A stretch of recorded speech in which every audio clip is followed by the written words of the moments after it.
Bi rad odpotoval v mistično Turčijo in si pogledal pravljično Kapadokijo, pa ne veš, koliko bi te to koštalo?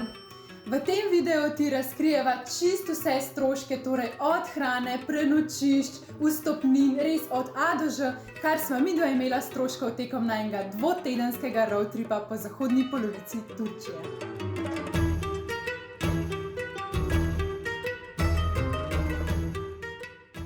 Hejho! Dobrodošli nazaj na najinem kanalu, z vami sva tako kot vedno Ponč pa Sonč oziroma Aleks in Cindy. Danes bomo govorili o stroških potovanja po Turčiji. In sicer ta video, tako kot že veliko drugih videov na najinem kanalu, bova zopet razdelila najino potovanje po segmentih, se pravi letalske karte, prenočišče, hrana, spominki, skratka vse, kar si lahko zamislite. In sicer ideja videa je v tem, da si potem lahko sami preračunate približno, koliko bi vas prišlo v tako potovanje glede na vaš način potovanja. V Turčiji uporabljajo turške lire in tukaj najprej en disclaimer oziroma opomba. Trenutno ima Turčija kar velike probleme z inflacijo, tako da verjetno cene se bojo majčkeno razlikovale.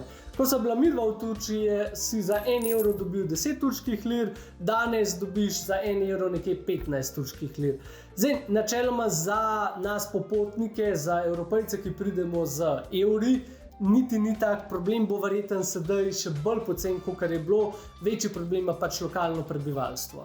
Sam pa morava glih to pomeniti, da veste.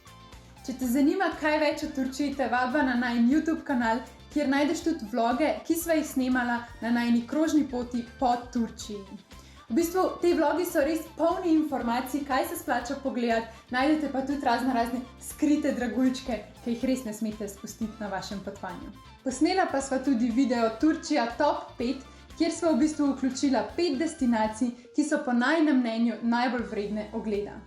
V kratkem pa bo na najin YouTube kanal prišel tudi potopis oziroma potopisno predavanje celotnega potovanja, tako da te vabva, da se naročiš na najin kanal, da česa ne zamudiš.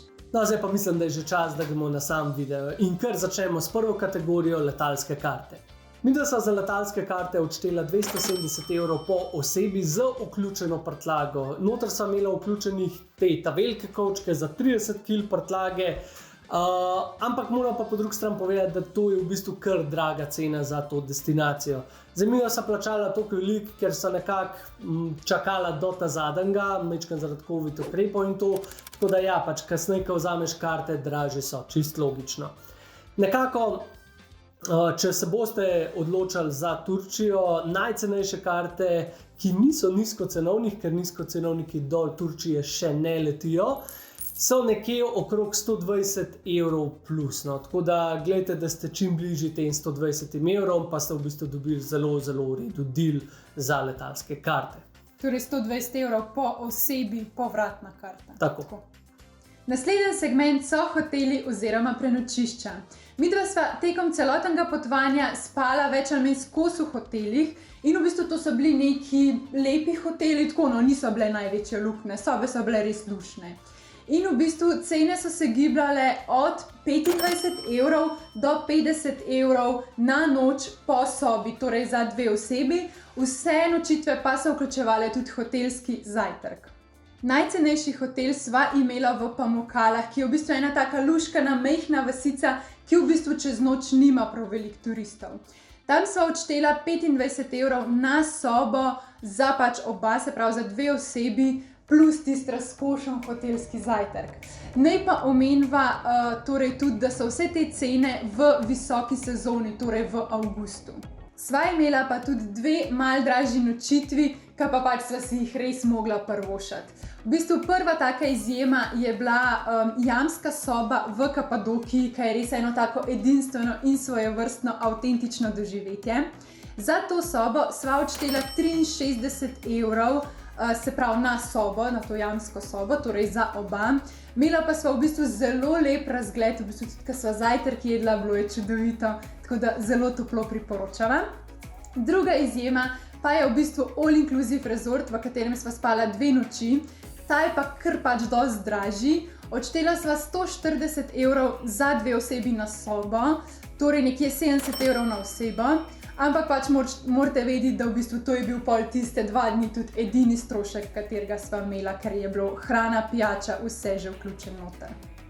Zdaj smo pa prišli do ta glavnega dela, hrano in pijačo, pa bom besedo, ker našemu Ponču prepustila.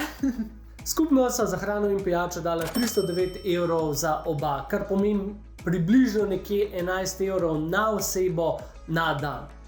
Zdaj moramo tukaj omeniti, da midva sva jedla tudi do 2krat na dan zunaj, se pravi kosilo, večerja, zajtrki pa, tako kot je že Cindy omenila, so bili vključeni v ceno hotela. S tem, da te zajtrki so neverjetni, midva jih še danes sanjava, ker so toliko obilni, toliko dobri, pač Turki znajo zajtrki, sam to bom rekel. Pa še druga nekako pomba, zdaj midva sva si poleg hrane velikokrat zraven privoščila še kakšen kozarec vina ali pa pivo.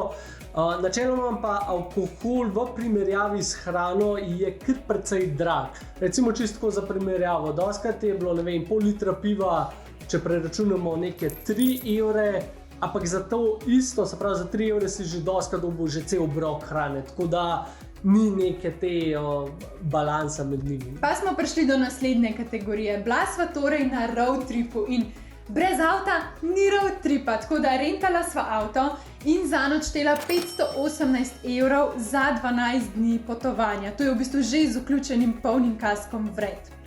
Avto naj je na dan v bistvu prišel 43 evrov, torej na dan. Tukaj morava obvezno omeniti, da sva v bistvu imela midva višji cenovni razred avta, torej intermediate razred. In v bistvu tukaj bi se dal zelo veliko prišparati, če vzamete mini avto ali pa pač economy razred. Midva sva se odločila za intermediate, zato ker sva imela tiste ogromne kovčke, tako da v nek mini avto jih tudi stlačiti ne bi mogla. No pa da malo razbijeva tisto osnovno ceno, ki sva jo na začetku povedala, torej 518 evrov. Midva sva v bistvu avto rezervirala prek Economy Carsa in tam sva odštela 430 evrov. To je bil v bistvu rentanje avta in pa polni kasko vred. V Turčiji pa sva na to doplačala še 88 evrov za celoten najem avta, v bistvu za nadgradnjo kasko zavarovanja. Če tako malo poenostavim, v tisti osnovni ceni 430 evrov je sicer polni kasko in imaš krito vse od najmanjše praske do, če čist avto razbiješ, ampak rabiš obvezno policijski zapisnik, da se ti ta kasko upošteva oziroma da je izplačan. Zdaj, ker so ceste v Turčiji zelo kaotične in po drugi strani, ker se policistom ne da pride, če je sam neka majhna praska, ponavadi pridejo samo na te velike stvari. In ker tudi midva nisva imela cajta, zdaj vsakič policaja čaka, če bi bila ena praskica, so potem vzela za 88 evrov tole dodatno zavarovanje, ki pa v bistvu ti oprošča te manjše praske tudi brez policijskega zapisnika. Naslednja kategorija stroškov, bencin. Midva sva v bistvu za najin celoten krog potovanja odštela 147 evrov za bencin, naredila pa sva okvirno 2700 km. Cene bencina so se v Turčiji gibale različno od bencinske postaje do bencinske postaje. Je pa v bistvu tako, da je veliko ceneje kot pri nas. Nekje okvirno sva odštela na liter 70 ali pa 80 centov. Parkirnine in cestnine. Parkirnine so tako, no, plačevali jih boste povsod, ampak so ful poceni. Govorimo tako, v 10 centih pa take variante za cel dan, tako da midva so v bistvu v 14 dnevih zapravila pičlih 8 evrov za parkirnine. Cestnine oziroma sploh avtoceste na drugi strani so pa druga zgodba. Avtoceste sicer zelo malo, ampak so zelo drage. Midva so odštela 100 evrov samo za avtoceste. Tukaj bi tudi omenil, da imate nekako dve možnosti. Ena so pač nalepke, ta druga, to kar so pa tudi midva imela, da se nam ni bilo treba ustavljati, je pa elektronsko cestninjenje. Približno tako, kot imamo zdaj v Sloveniji, tale e-Dars, e-vinjeta pa to. Čistko, evo, en primer, recimo prvi dan od Istanbula do Burse sva prevozila samo 200 km, pa sva plačala 13 evrov za cestnino, pa mislim, da 15 evrov za unta dolg most čez Marmarsko morje, se pravi skoraj 30 evrov ta prvi dan. V 200 km. Noro. Pa si poglejmo še cene javnega prevoza. Vse skupaj sva za javni prevoz odštela 50 evrov za oba. 6krat sva se vozila s taksijem, predvsem v glavnem mestu Ankara in pa Istanbulu, in pa pač potem še druga prevozna sredstva. So pa taksiji po Turčiji dosti ugodni. Midva sva se recimo v Istanbulu od letališča do centra mesta peljala s taksijem in za 45 km vožnje odštela 17 evrov. Ampak tlele je ena predpostavka, ne imajo obvezno vključen taksimeter, če ne bo poceni. Ja, če ne vas znajo zelo nategniti. V drugo smer pa sva se peljala v Istanbulu s shuttle busom, torej do letališča, in sva odštela 7 evrov po osebi. Kupila pa sva si tudi tisto kartico za istanbulski javni promet. Kartica je prišla okvirno 1 evro, sva pa potem še 2 evra naložila gor za vožnjo s tramom. Ker nekaj vašega budžeta bojo seveda pobrali tudi vstopnine. Zdaj tako, Turki uračunajo te vstopnine povsod. Za najbolj bizarne stvari, bo pa Cindy kakšno povedala. So pa tudi ugotovila, da je pa nekaj teh standardnih, predvsem te, ki so vključene v to njihovo nekako mrežo teh turističnih atrakcij. Tam je zelo taka standardna cena 6 evrov po osebi. Recimo 6 evrov so dala v Troji, v Pergamonu ali pa v podzemnem mestu Derinkuju. No pa še nekaj drugih vstopnin, ki so nestandardne. Za Efes in terasaste hiše v Efesu sva odštela 15 evrov po osebi, v Pamukalah sva plačala 11 evrov po osebi, Istanbul Topkapi palača je bila zelo draga, v bistvu 29 evrov po osebi je bila vstopnina. Potem sva šla v Open Air Museum v Kapadokiji, ta je bil 10 evrov. Šla sva tudi na balon, ta polet z balonom v Kapadokiji, ki nam je prišel 80 evrov po osebi. In pa v Kapadokiji sva se vozila tudi 4-kolesniki, ki so nam prišli 30 evrov na 4-kolesnik, torej za 2 osebi. Zdaj, jaz bi samo omenil tukaj še partismo poletu z balonom. 80 evrov za polet z balonom v Kapadokiji je noro poceni. Ampak da sem bila prišla do te cene, je v bistvu ena zgodbica zadaj, ki jo razloživa v vlogu v Pamukalah. Tako da sem vam bo zdaj tle nek izpisal en vlog Pamukale, kliknite na konc videa, pa pejte pogledat, v bistvu, kako sem midva sploh prišla do te cene. Sva švicala, ful.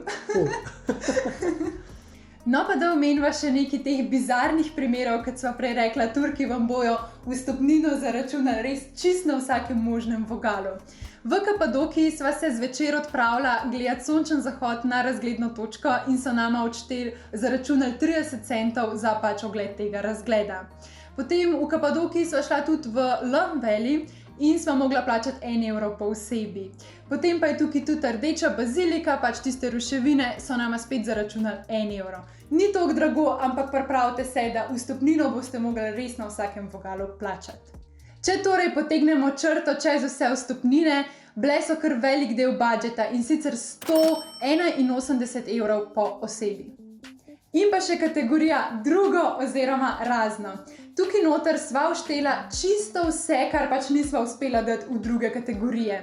In v bistvu odštela sva 95 evrov po osebi. Zdaj vam pa razloživa, kaj vse predstavlja teh 95 evrov. Glede na to, da sva potovala v COVID časih, brez turističnega zavarovanja ni šlo, tako da vzela sva največje korist turistično zavarovanje in zanj odštela 35 evrov po osebi. V Turčiji sva si tudi vzela predplačniško SIM kartico, da sva v bistvu imela po Turčiji internet in pa da sva lahko komunicirala s komorkoli po Turčiji. Za predplačniško SIM kartico pa sva odštela 32 evrov. Internet! Tukaj noter pa je seveda tudi velik krem za sončenje, ker jaz sem predvsem zelo svetle polti in se je bilo treba mazati.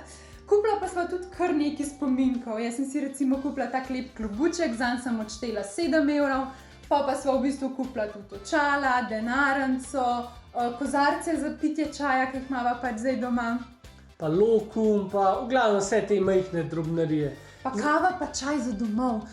Lokum je bil pa kar dosti drag, no. Lokum naj je prišel za tisto celo škatlo 30 evrov, res da sva jo ful nabasala, ker je na kilažo, ampak ja. Malo manj kot 30, ja, ampak ja, tam. No, zdaj, ko smo se pa tako lepo sprehodili čez vse kategorije, je pa čas, da damo končno ceno. Zdaj, rada razdeljiva na dve cene, z letalskimi in brez letalskih kart, ker je to najbolj variabilen strošek. Torej, brez letalskih kart so odštela 1200 evrov na osebo, z letalskimi kartami pa 1450 evrov na osebo, torej to je za 14 dni, za eno osebo, vse noter vključeno. Ja, oziroma 2900 evrov za oba dva. Za lepšo vizualno predstavo vseh najnih stroškov pa vam na ekran dava še tortni diagram. Največji delež najnih stroškov so nama odžrla prenočišča, in sicer 340 evrov.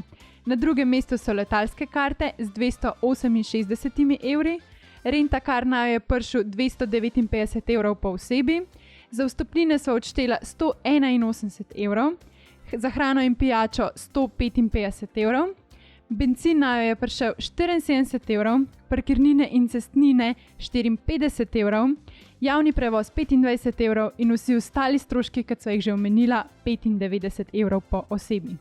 Torej, celoten strošek najinega dvotedenskega potovanja po Turčiji naju je prišel 1451 evrov po osebi. Ja, zdaj cel ta video je bil res bolj ta finančna plat, če vas pa majčkeno bolj experience zanima oziroma doživetje, kaj si pogledati, pa res še enkrat vabljeni, da si pogledate najine vloge iz Turčije, so res super, odpeljava vas na balon, v Pamukkale, starodavno Trojo, ni da ni, pa po ulicah Istanbula, valjda.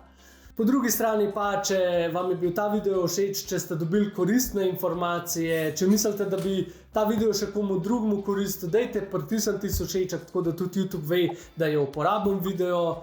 In ja, v bistvu takih videov kar precej objavljava, imamo v bistvu podoben video razdelitev stroške tako za Ameriko pa ZDA, kot tudi za Mehiko, tako da se vam res splača naročiti na ta kanal, da ne zamudite še kakšnega nadaljnjega takega fajn video. Če pa imate kakšno specifično vprašanje, ki vas zanima in ni bilo odgovorjeno v tem videu, vas vabva, da ga napišete spodaj v komentar in bova z veseljem odgovorila. Nič, to je to za ta video in se vidimo naslednjič. Čau, čau! Čau, čau! I'm losing sight 'cause I am falling. I'm so deep down.